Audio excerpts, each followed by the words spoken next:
우리에게 주신 하나님의 말씀은 사도행전 4장 1절부터 4절 말씀입니다. 사도행전 4장 1절부터 4절 말씀 다 찾으신 줄 알고 우리 앞에 화면 보면서 함께 봉독하도록 하겠습니다. 사도들이 백성에게 말할 때에 제사장들과 성전 맡은 자와 사두개인들이 이르러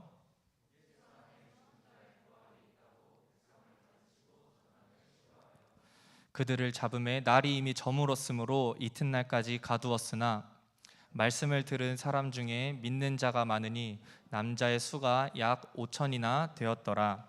아멘.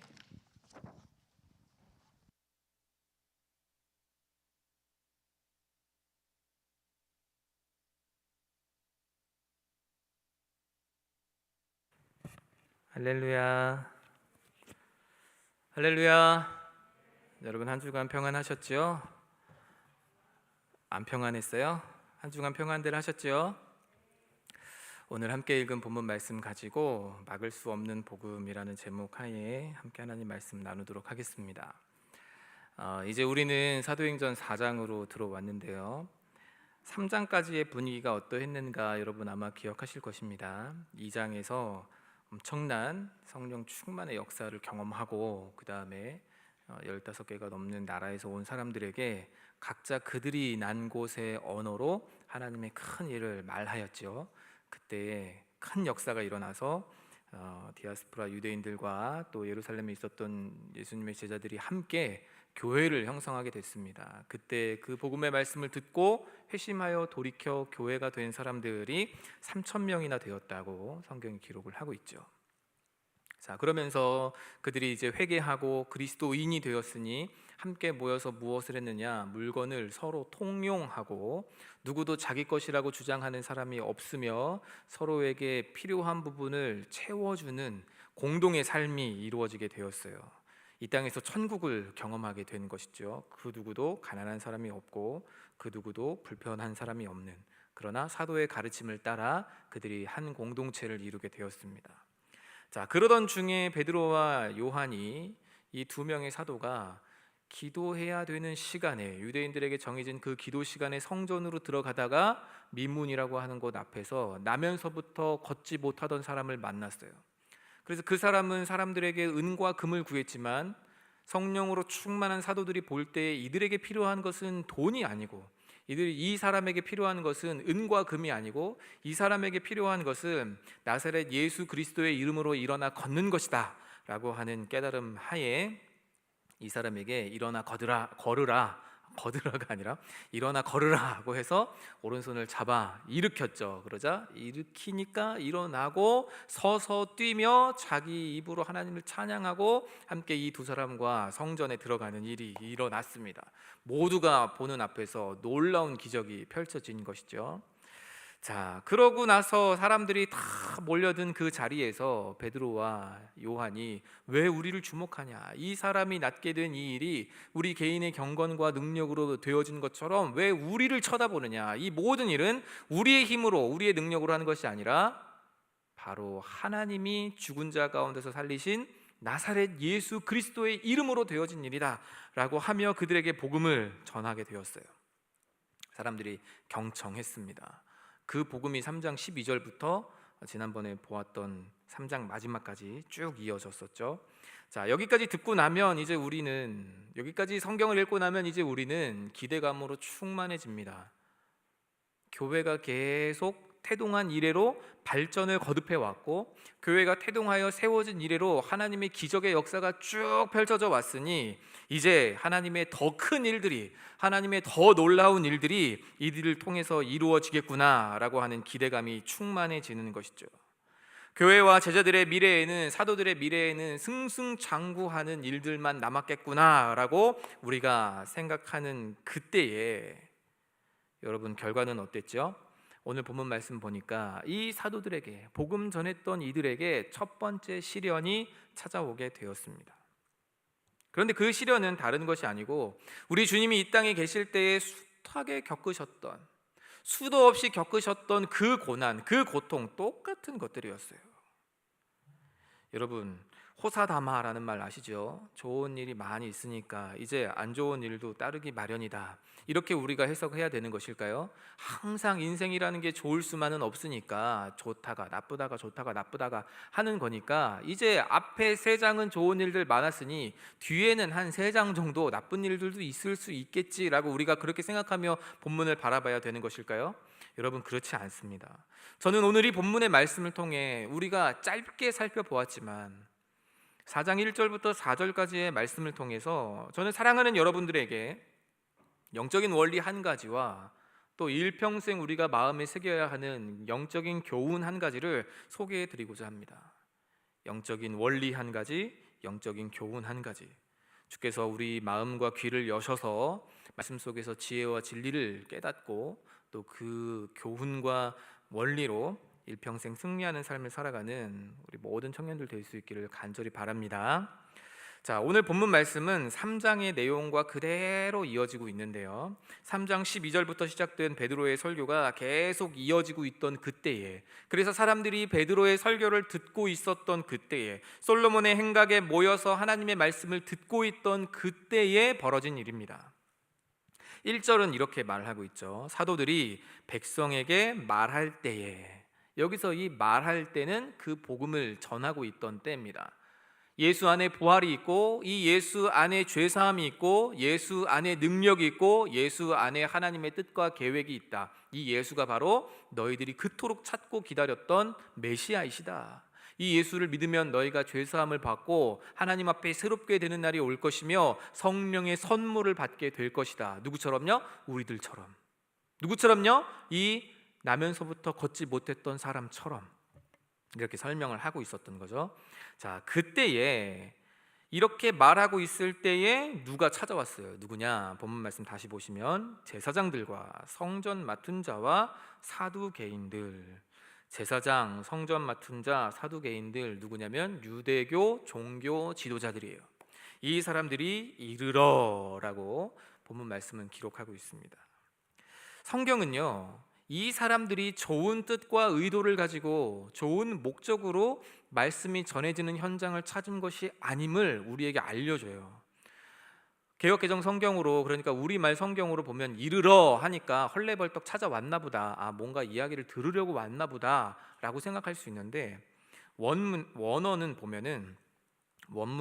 보면 이 이르러라고 번역된 헬라어 단어가 에페스테산이라고 하거든요. 근데 이 단어는 무슨 뜻이냐면 습격하다, 임박하다, 이런 뜻을 가지고 있어요. 그러니까 사도들에 대해서 어떤 마음을 가지고 지금 이 자리에 온 것입니까? 습격하고자 하는 마음으로, 공격하려는 마음으로, 부정적인 생각을 가지고 특정한 목적 하에 지금 제사장, 성전 맡은 자들, 그리고 사두개인으로 대변되는 유대교 종교 지도자들이 복음이 선포되는 자리에 온 거예요. 습격했다, 이겁니다. 심지어 2절 말씀을 보면요, 우리말 성경에서는 그게 조금 잘 드러나지 않는데 헬라어 어순으로, 원어로 보면 어순이 조금 달라져 있는 것을 보게 돼요. 우리가 우리말 성경으로 보면 여차저차 해서 이들이 이런 게 싫고 저런 것 때문에 왔다, 이런 수준이잖아요. 그런데 헬라어로 보면은 강조하고 있는 게 눈에 탁 들어와요. 본문을 보자마자. 왜 그러냐면 싫어하여 라고 하는 우리말의 어순 맨 끝에 해당되는 이 단어가 원문에는 제일 먼저 등장하거든요. 이들이 얼마나 이 복음 전하는 것을 듣기 싫어했으면 강하게 습격하려는 듯한 모습으로, 공격하고자 하는 마음으로 이들이 전하고 있는 이 자리를 찾아온 것일까요? 특히 이 싫어하여라고 번역된 헬라어 단어는요, 괴로움을 당하다, 이런 뜻을 가지고 있는데, 이게 저 뒤에 사도행전 16장에 가서 보면 사도 바울이 어떤 귀신 들린 여종 때문에 굉장히 괴로움을 겪거든요. 이 귀신 들린 여종이 가는 곳마다 이 사람은 당신들에게 하나님의 길을 알려주는, 하나님의 뜻을 알려주는 그 사람입니다 라고 막 떠들어요. 그러니까 좋은 말도 정상적인 사람이 해야 그게 귀담아 듣는 것이지, 귀신 들린 사람이 이상하게 헛소리 하듯이 막 발설하는 그 내용을 들으면서 너무 괴로워합니다. 그래서 성경은 괴로워하여라고 번역이 되어 있어요. 싫어하여라고 여기 번역된 이 단어가 16장에 가면 괴로워하여라고 번역이 되어 있다는 말이에요. 그러니까 제자들이 전하고 있는, 사도들이 전하고 있는 이 부활의 복음이 유대 종교 지도자들의 귀에는 괴로울 정도로 싫은 내용이었다는 거예요. 듣기가 너무 끔찍할 정도로 싫은 내용이었다는 것입니다. 예수 안에서 모든 죽은 자들의 부활하심이, 예수 안에서 모든 죽은 자들의 부활함이 이루어질 것이다라는 이 복음이 이들의 마음을 그렇게 싫게 만들었다는 거죠. 그리고 그 복음의 증거로 나타난 중증 장애인의 치유가 이들이 볼 때는 너무 싫은 일이라는 거예요. 그들의 마음을 괴롭게 할 정도로 싫었다. 너무 끔찍히 이 복음 전하는 것이 싫어서 다급한 마음으로 당장에 그것을 그치게 할 요량으로 습격하듯이 찾아왔다는 거예요. 공격할 마음으로 그 현장을 급습했다는 겁니다. 마치 경찰들이 범인들이 은닉해 있는 곳을 들어가서 일망타진하려고 막 들어가는 것처럼. 대체 이들은 왜 이렇게 사도들이 전하는 복음을 싫어했던 것일까요? 예수 그리스도 안에 죽은 자의 부활이 있다고 하면 하나님께서 약속하신 그 메시아가, 구약 성경에 숱하게 예언되었고 약속되었던 그 메시아가 예수 그리스도라는 것이고, 그 안에 하나님의 약속이 성취되었다는 뜻이니, 참된 구원의 길이 우리에게 보여졌다는 뜻이니 다들 기뻐해야 되잖아요. 우리는 몰라도 그걸 기다려왔고 평생을 기다려왔고 대를 이어서 기다려왔던 유대인들 입장에서는 그게 기뻐해야 되는 일이잖아요. 근데 이들은 왜 그렇게 그게 싫었을까? 이유는 다름 아닌 그들이 가지고 있는 한 줌 기득권 때문입니다. 기득권. 종교 지도자라고 하는 위치가 주는 기득권, 사두개인이라고 하는 위치가 주는 기득권, 제사장이라는 위치가 주는 기득권, 성전 맡은 자라고 하는 그 자리가 주는 기득권, 이걸 포기하기 싫은 거예요. 바리새인이, 사두개인들이, 제사장들이 왜 예수님을 십자가에 못 박았습니까? 자기들이 가지고 있는 이 기득권을 빼앗기기 싫었기 때문이거든요. 사람들이 다 예수님에게로 몰려가니까, 모두가 예수님을 메시아라고 선지자라고 인정하고 좋아하니까 그 인기 뺏기는 게 싫어가지고 예수님을 죽이는 자리에 이르게 한 것 아니에요? 게다가 그들의 허락 없이, 자기들이 기득권자인데 자기들의 허락 없이 그들과 같은 노선의 가르침이 아닌 걸 전하니까 그게 싫었다는 거죠. 특별히 사두개인들은 현세에 충실하는 사람들이었어요. 모세 오경만이 하나님의 말씀이라고 믿는 사람들이었고, 또 그 사람들은 죽은 자의 부활이 없다고 믿는 사람들이었기 때문에 자기들이 특권층으로서 이 많은 것들을 누리고 사는 건 현세에 주신 하나님의 복이므로 오늘 이 삶에만 충실하면 된다고 생각해서 로마의 권력과 결탁하여 자기들의 권력을 보존받던 사람들이에요. 그런데 예수께서 죽은 자들 가운데서 부활하셨고, 그 부활하신 것이 하나님이 이 사람이 메시아라고 하는 것의 확증이었으며, 그를 믿는 모든 자들은 예수의 부활과 같이 너희도 부활하게 될 것이다 라고 가르치니까 부활을 믿지 않던 사두개인들 입장에서는 이게 너무 듣기 고깝고 싫은 거였죠. 받아들이려고 하지 않았어요. 진짜 부활하셨느냐? 그 부활의 증거가 어디 있느냐? 예수님이 정말 부활했다면, 예수가 정말 하나님의 아들로 부활을 통해 인침을 받았다고 한다면 그 증거는 무엇이냐라고 알아보려고 전혀 하지 않고 그냥 부활 전하는 것을 싫어하고 그것을 막아야 되겠다, 이렇게만 생각한 거죠. 더 나아가서 만약에 예수의 부활이 사실이고 참이고, 그리고 예수가 부활한 것을 통해서 하나님의 메시아라고 인정되었다면, 그럼 그 예수의 죽음에 대한 책임은 누가 져야 되느냐? 제사장들, 성전 맡은 자들, 사두개인들이 져야 되죠. 그러니까 또 더 싫었을지도 몰라요.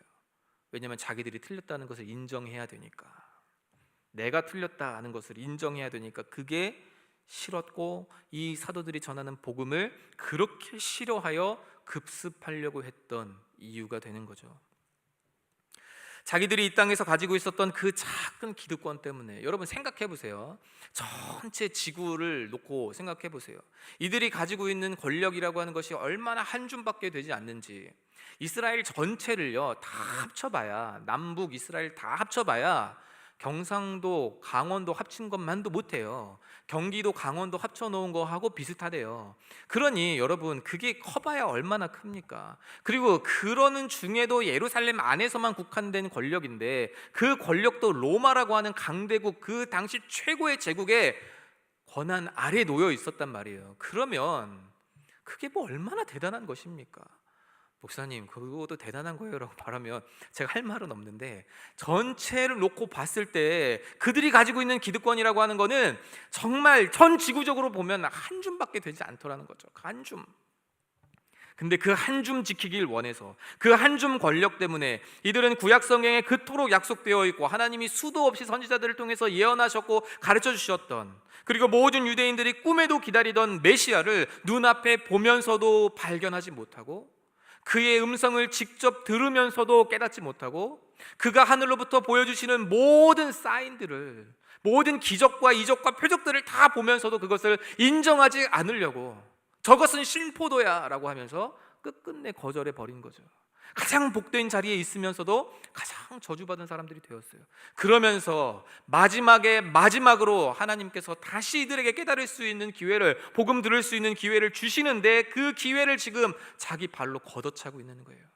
뭐 때문에? 이 한 줌 권력 때문에, 기득권 때문에. 여러분, 이게요 사탄이 하는 일이에요. 아니 목사님 갑자기요? 이렇게 생각이 들죠? 이게 제가 여러분들에게 알려드리고자 하는 영적인 원리입니다. 사탄이 하는 일이요 다른 게 아니에요. 검은 사제들이나 엑소시스트 이런 거 보면 사탄이 하는 일이 마치 우리 몸 안에 들어와가지고 빙의해서 막 이렇게 하고, 갑자기 막 거미처럼 걷게 하고, 목이 휘 이렇게 돌아가지고 180도 돌게 하고, 막 이상한 토 막 하게 하고, 성수 뿌리고 막 이러면은 잠깐 정신 차렸다가 막 하면서 얼굴 이상한 괴물처럼 변신되고, 이런 게 마치 사탄이 하는 것처럼 보이잖아요. 물론 귀신 들려서 그런 경우들도 있지만, 실제 사탄이 하는 일은 사실은 더 자세하게 이야기를 하자면 하나님을 반대하는 일이에요.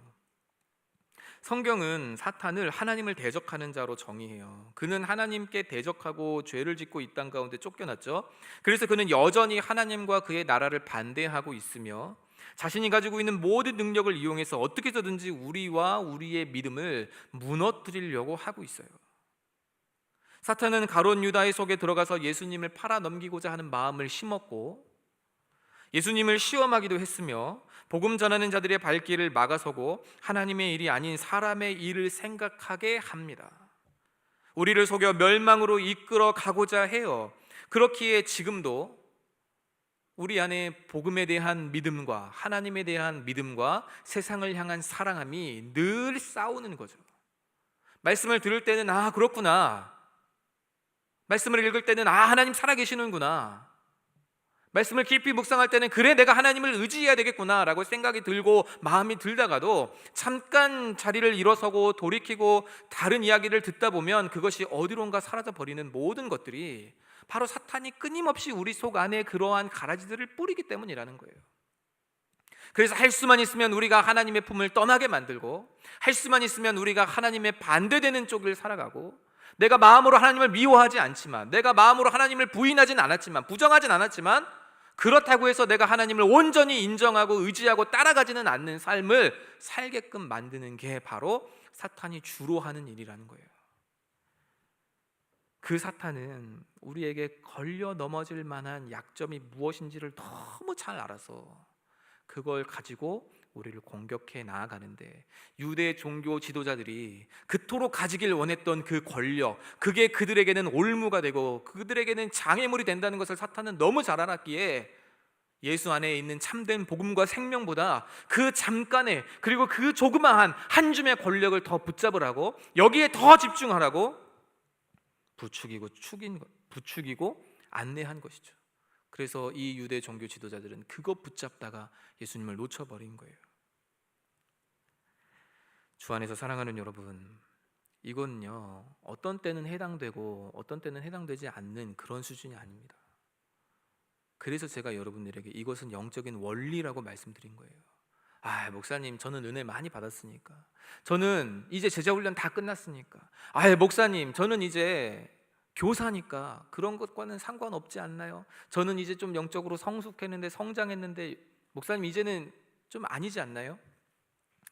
여러분, 제가 지금 어두컴컴한 옷을 입고 있잖아요. 이런 옷을 입었을 때는요 사실 김치 국물이 묻어도 잘 안 보이고, 라면 국물이 묻어도 사실 잘 눈에 띄지 않아요. 여러분들은 뭐 제 옷을 유심히 보는 사람들도 아니니까 그런데 제가 이 안에 있는 흰색 셔츠가 있지 않습니까? 이 흰색 셔츠에는요, 우리 지온이가 색연필 들고 지나가다가 슥 묻히면 나도 모르게 그 색연필 자국이 선명하게 남아요. 무슨 말씀을 드리고자 하는 것이냐, 영적으로 성장한 사람들은요, 작은 것에도 더 크게 괴로워하고 작은 죄가 더 선명하게 보여요. 우리가 하나님의 자녀가 되고 또 그 안에서 영적인 성장들을 이루어내고, 그래서 은혜 가운데 자라나다가 내가 누군가를 가르치는 위치가 되면 예전에는 별것 아닌 것처럼 여겨졌던 일들이 이제는 더 크게 느껴지는 죄로 여겨집니다. 근데 사단은 계속해서 끊임없이 우리 안에 욕망이 무엇인지를 아니까, 우리가 무엇을 요구하고 있는지를 너무 잘 아니까, 그리고 우리가 무엇 때문에 걸려 넘어질지를 너무 잘 아니까 끊임없이 그것을 가지고 공격해 들어오고, 그것의 결과물로서 우리가 하나님을 떠나게끔 만든다는 것이죠. 오늘 사실 설교에 준비한 내용은 아닌데, 예배를 준비하면서 이렇게 서 있는데 몇몇 청년들이 저한테 와서 너무 기쁜 얼굴로, 목사님 오늘 누구누구 온대요. 목사님 오늘 누구누구 온대요. 근데 그 두 명 다 한동안 못 봤던 사람들이었어요.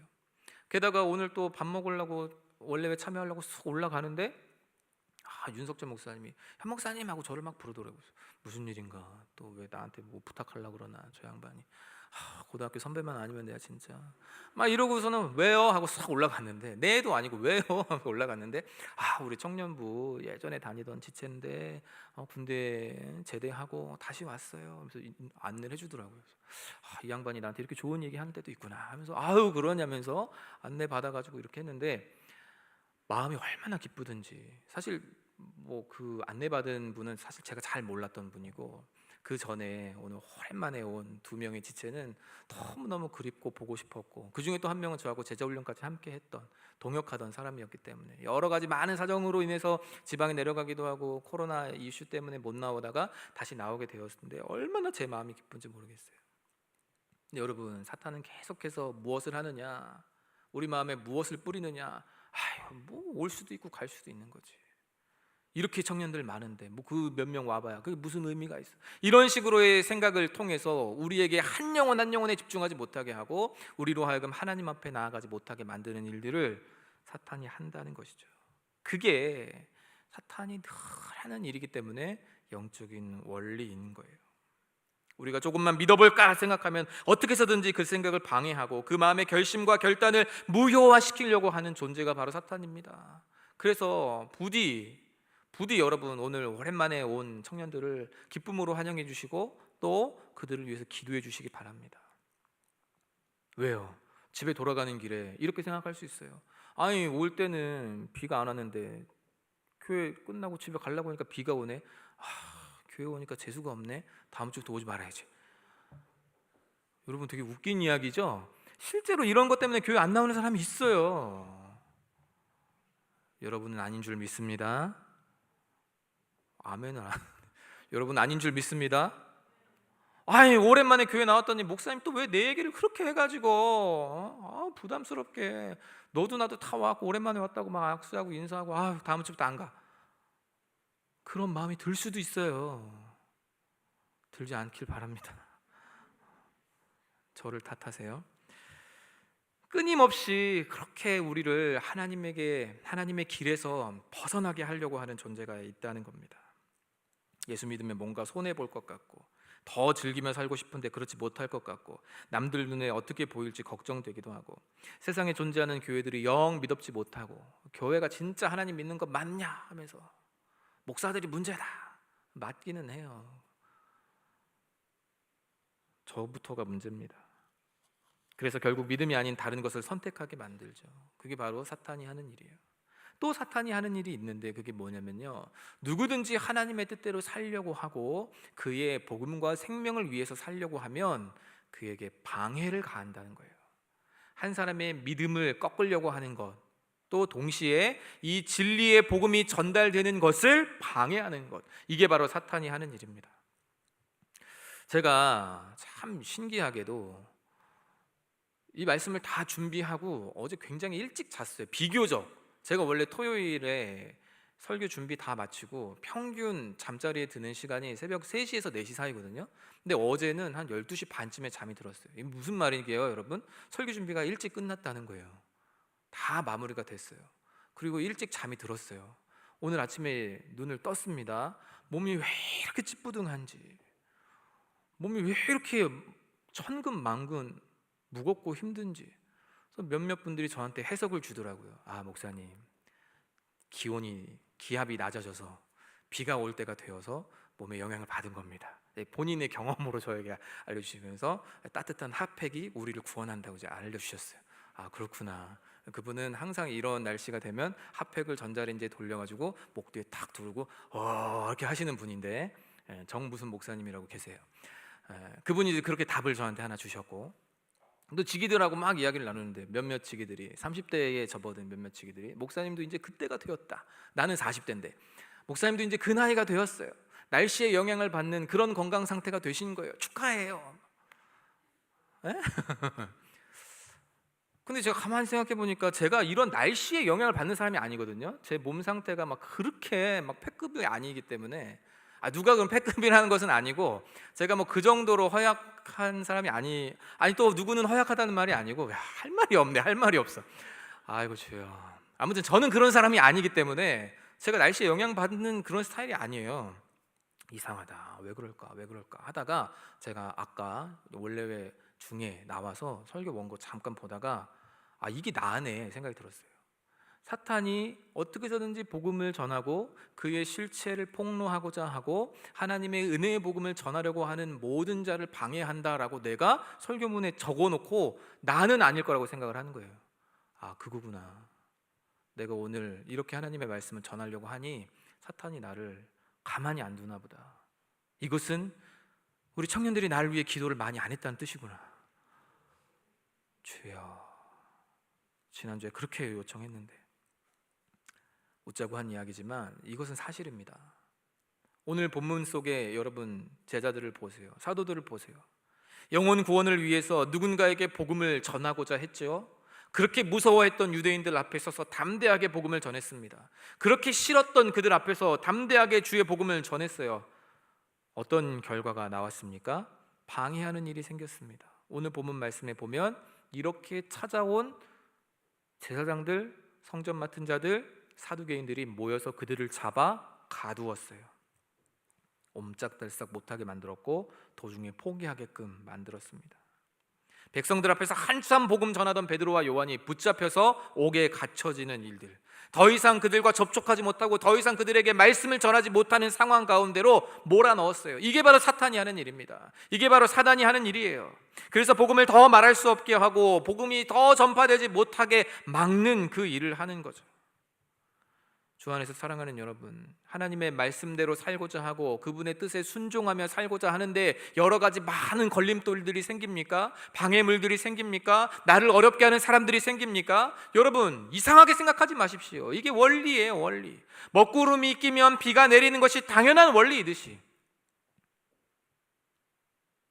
우리가 하나님의 뜻대로 살려고 하고 말씀에 순종하며 살려고 하면 반드시 우리를 대적하는 존재는 우리를 가만히 내버려 두지 않고 물리적인 힘을 가해서라도 그것을 못하게 막는다는 거죠. 기도하려고 하는데 왜 이렇게 기도가 안 될까? 전도하려고 하는데 왜 이렇게 어려울까? 왜 이렇게 방해가 많을까? 예전에 설교 노트에 어떤 청년이 말씀을 열심히 준비하고 전도하려고 열심히 준비해서 복음을 전하고 전도하려고 시도했는데 그 사람이 귀등으로도 안 들어요. 한번 전했는데 그 사람이 반응이 없어요. 목사님, 언제까지 해야 되나요? 어떻게 해야 되나요? 라는 질문을 던졌어요. 당연한 거예요, 당연한 거. 그래서 성경은 우리에게 무엇이라고 말하죠? 사도 바울은 우리에게 무엇이라고 말합니까? 때를 얻든지 못 얻든지 항상 말씀을 전파하라. 한번 해서 돌아올 것 같으면 안 돌아올 사람이 어디 있습니까? 하나님의 때가 언제인지 우리 알지 못하잖아요. 계속해서 전해야죠. 그 산 증인이 우리 가운데 있잖아요. 우리 리더 중에 한 명이에요. 저번에도 제가 한번 설교 시간에 얘기했지만 언니가 갑자기 교회 열심히 다니면서 신앙생활하니까 저 미친 X 갑자기 왜 저래? 난리야. 언니가 사랑하는 마음으로 동생한테 같이 교회 가볼래? 미쳤냐? 나한테 교회 교자도 꺼내지 마. 아이 세상에, 여기 있어요. 여기 있다니까. 여기 그렇게 막 언니 보고 나한테 교회 교자도 꺼내지 말라고 했던, 그때 그 언니가 그래 너는 너 나는 나 알았다, 지옥이나 가버려라 이랬으면 같이 예배 드릴 수 있었겠어요 여러분? 그 언니가 하나님의 때를 기다리면서 기도했대요. 언제가 좋을까 언제가 좋을까. 주저 하다가 한 번 교회에서 뭔가 특별한 행사가 있길래 쓱 지나가는 말로 야 가볼래? 이렇게 얘기, 교회 가볼래? 라고 당당하게 말도 못하고 교회 볼래? 그랬더니 그 동생이 그래 가보자. 자기 귀를 의심했대요. 그래 가보자라는 말에 얘가 나한테 미친 X야 라고 말해야 되는데 그래 가보자라고 하니까 지금 리더하고 있어요. 썬에서. 어려요. 좁혀졌어. 누군지 이제 다 알지. 여기까지 더 이상 알려고 하지 마세요. 주 안에서 사랑하는 여러분, 방해가 계속 있어요. 우리는 어떻게 해야 됩니까? 당연한 줄 알고 깜짝아 이 방해가 이렇게 있잖아. 방해가 이렇게 있어요. 원치 않는 일로 당연한 것인 줄 아시고 사탄은 항상 우리를 우는 사자와 같이 삼키려고 한다는 것을 기억하시고 이상하게 여기지 마십시오. 그럼 이제 어떻게 해야 되느냐? 자, 한 가지 영적인 원리를 말씀드렸으니까 또 한 가지 영적인 교훈을 말씀드리겠습니다. 지난 2일 목요일에 국가대표팀 그 축구 대항전이 있었죠. 평가전이 있었죠. 세계 최강의 브라질 선수들하고 우리나라 대표팀 선수들이 경기를 했습니다. 여러분 어떻게 보셨어요? 재밌게 보셨나요? 저는 하나도 재미없었어요. 저 축구 팬이거든요. 저 축구 되게 좋아하는데 너무너무 지루하고 재미없게 봤어요. 왜냐? 친선 평가전은 원래 재미없어요. 원래 재미없는 데다가 근데 이거는 이겨도 별 이득이 없어요. 이기면 그냥 와 이겼다 하고 끝이에요. 여러분 옛날에 우리나라 브라질한테 1대0으로 이긴 적 있어요. 기억나세요? 언제 이기는지도 잘 모르죠. 김도훈 선수가 골 넣어서 우리가 이긴 적이 있어요. 잠실에서. 모르죠. 오늘 아니 만약에 지난번에 경기에 우리가 5대1로 이겼어도 한 3년 5년 지나면 여러분 기억 하나도 못할 거예요. 원래 평가전이라는 게 그래요. 이겨봐야 피파 랭킹 조금 높아지는 거 그것밖에 없어요. 피파 랭킹 높아져도 별로 좋을 것도 없고. 전반전 시작하고 20분 정도 지나니까 재미가 하나도 없더라고요. 목적 없는 게임인데다가 동시에 실력 차가 너무 나. 아이고야, 김민재 한 명 없는 게 이렇게 차이가 크구나. 제가 그 생각을 했어요. 실력 차이가 너무 커서 애초에 게임도 되질 않았고 선수들의 잔실수, 긴장한 게 너무 눈에 보이더라고요. 동시에 여러분 손흥민은 주여 어찌하오리까 EPL 득점왕이거든요. 근데 손흥민 선수가 골 넣는 장면을 자세히 보면요, 우리 편이 우리 라인에서 공을 가지고 있다가 저쪽 편 선수들이 수비가 우리 쪽으로 많이 들어와 있으면 뻥 차줘가지고 손흥민이 열심히 치고 달려서 공 잡아가지고 역습으로 골 넣는 게 대다수예요. 그게 많아요. 근데 우리는 어떻게 하느냐? 공을 잡아가지고 수비수들부터가 여기서 우리끼리 서로 주고받고 중앙 가고 공격 가고 이렇게 가니까 손흥민이 달릴래야 달릴 수가 없어요. 아니 세계 최고의 공격수를 놓고 왜 전술을 그렇게 할까?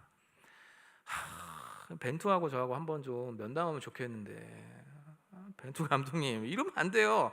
근데 이제 전술적으로 상대방이 그걸 다 알고 우리가 롱 패스를 안 한다는 걸 알고 전방 압박을 딱 들어와 버리니까 우리가 할 수 있는 게 없어요. 걔네들한테 우리가 개인기가 되기를 합니까? 조직력이 되기를 합니까? 실력이 되기를 합니까? 그러니까 5대1로 졌지. 근데 여러분 재밌는 경기는 어떤 경기인 줄 아세요? 지금 지고 있어도 이길 수 있다는 희망을 갖는 경기가 재밌는 경기예요. 근데 역전의 가능성이 보이는 경기가 진짜 재밌는 경기인데 더 재밌는 경기는 뭐냐면 이긴다는 걸 아는 경기는 더 재밌어요. 2002년 월드컵 경기 여러분 다시 보신 적 있어요? 저는 다시 보면 재미없을 줄 알았거든요. 그리고 실제 처음 볼 때는 별로 재미가 없더라고요. 근데 보면 볼수록 재밌어요. 딱 하나 빼고 독일하고의 경기 그건 재미없어요. 왜냐면 우리가 졌거든. 근데 나머지는 우리가 이겼잖아요. 한 번 비겼고. 그래서 보면 볼수록 재밌어요. 여러분 신앙생활 재밌습니까? 재미없습니까? 여러분 신앙생활 어때요? 재미있나요? 재미없나요? 저는 재밌어 죽겠어요. 에? 넌 재미없니? 전 너무 재밌어요. 왜 재밌는 줄 아세요? 결국엔 내가 이긴다는 걸 알아서 재밌어요. 사탄이 이렇게 방해하고 이렇게 어렵게 해도 결국엔 내가 이기는 게임이라는 걸 알기 때문에 재미있어요. 최종 승리는 예수 안에서 우리에게 주어졌다는 것을 알므로 재미있어요. 사탄이 아무리 막아도 복음은 확산되고 전파되고 땅끝까지 이른다는 것을 알기 때문에 재미있어요. 아무리 사탄이 나를 막고 하나님의 길에서 벗어나게 만들려고 해도 성령께서 나를 지키시고 보호하시고 견인하신다는 사실을 알기 때문에 재미있어요. 오늘 본문 말씀도 여러분 보세요. 3절에 그들을 잡음에 날이 이미 저물었으니 이튿날까지 가두었으나, 사도들이 진경기 같아요. 사도들에게 앞이 보이질 않아요. 이제 갇혔으니까 예수님처럼 십자가형 당하는 거 아니야? 라고 막막하게 생각할 수 있죠. 그러나 4절 말씀에 반전이 나옵니다. 이게 하나님 하시는 일이에요. 여러분 4절 말씀 같이 읽어봅시다. 시작.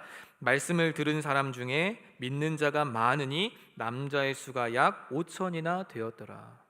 이렇게 막 설교하고 있는데 갑자기 누가 들이닥쳐가지고 저를 붙잡아갖고 갔어요. 그러면 제 마음속에 뭐라고 생각이 들겠습니까? 내가 무슨 죄를 지었다고 다들 생각할 테니까 내가 전한 복음을 안 믿겠구나, 내가 전한 하나님 말씀을 이들이 귀담아 듣지 않겠구나 라고 생각할 수 있는데, 여기 모여있던 사람들이 다 듣고 나서 붙잡혀가는 걸 봤음에도 불구하고 더 많이 믿게 되었다는 거예요. 말씀을 듣는 자 중에 믿는 자가 많으니 그 수가 얼마였다고요? 남자만 5천이 되었다. 아마 아이들, 여자들 다 포함하면 10,000명도 훨씬 넘는 그런 공동체가 형성되었겠죠. 유대 지도자들의 반대에도 불구하고 믿는 사람의 수가 늘어나는 것 막을 수가 없었어요. 비록 사도들을 잡아서 가두었을지라도, 그 사도들의 입을 막았을지라도 하나님의 능력은 그 담장 밖을 향하고, 하나님의 능력은 그 작은 입의 울타리를 벗어나서 말씀을 들은 사람들 속에 역사하여 생명이 확장되고 하나님의 나라가 더 크게 확장되는 일들을 가져왔다고요. 막을 수 없었습니다. 이것이 제가 오늘 여러분들의 마음속에 새겨놓기를 원하는, 여러분들에게 간절히 전해드리기를 원하는 한 가지 귀한 영적인 교훈이에요. 사탄이 아무리 우리를 방해하고 우리를 아무리 막아도 예수 그리스도 안에서 승리는 우리에게 보장되어 있습니다. 할렐루야. 그러므로 여러분들은 이미 이긴 경기를 하는 사람들이에요. 이미 승리한 사람들이에요. 왜 나는 맨날 똑같은 죄에 걸려서 넘어질까? 왜 나는 맨날 하나님의 뜻대로 살아야지 결단하고 결심하고 하면서도 또 넘어지고 또 넘어지고 또 반복하는 이 일들로 인해서 하나님 주시는 놀라운 은혜와 복들을 받아 누리지 못하며 살아갈까? 왜 나는 항상 지지부진하게 이 모양 이 꼴로 이 위로 올라가지 못할까? 사탄이 하는 일은 바로 그거예요. 거기서 여러분들을 주저앉히는 거예요. 야, 봐, 넌 그거밖에 안 돼. 너 아무리 해봐야 그거밖에 안 되는 거야. 네가 아무리 발버둥 쳐봐야 변하지 않는 걸 보면 하나님이 없나 봐. 이런 생각을 우리에게 불어넣는 거, 그게 바로 사탄이 하는 일이죠. 그러나 하나님의 뜻대로 부르심 받은 자들에게는 모든 것이 합력하여 선을 이루느니라. 여러분들에게 승리가 보장되어 있습니다.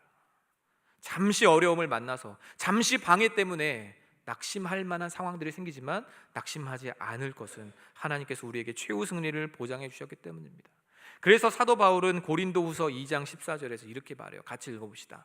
고린도후서 2장 14절 시작. 항상 우리를 그리스도 안에서 이기게 하시고 우리로 말미암아 각 처에서 그리스도를 아는 냄새를 나타내시는 하나님께 감사하노라. 사도는 우리가 그리스도 안에서 이기는데 언제 이긴다고 그래요? 언제 이긴다고 합니까? 항상 이긴대요. 항상.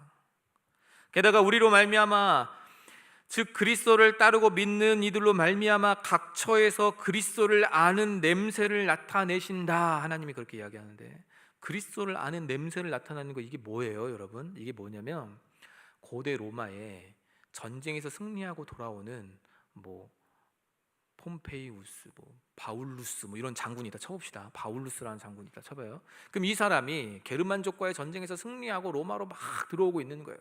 막 들어올 때에 그 개선 장군 뒤에는 수많은 사람들이, 수많은 포로들이, 수많은 전리품들이 뒤를 쫙 따르고 병사들이 뒤를 따르고 있겠죠. 앞에는 무엇이 있느냐? 큰 종과 함께 향을 피워갖고 그 향을 휘휘 저으면서 가는 거예요.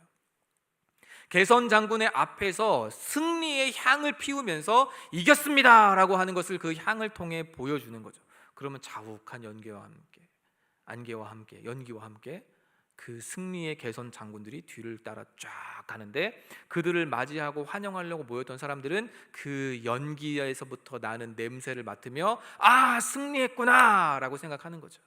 그리스도를 아는 냄새라는 말이 바로 이런 의미인 거예요. 그리스도라는 개선 장군과 함께 나아갈 때의 승리의 향이 퍼져 나아간다.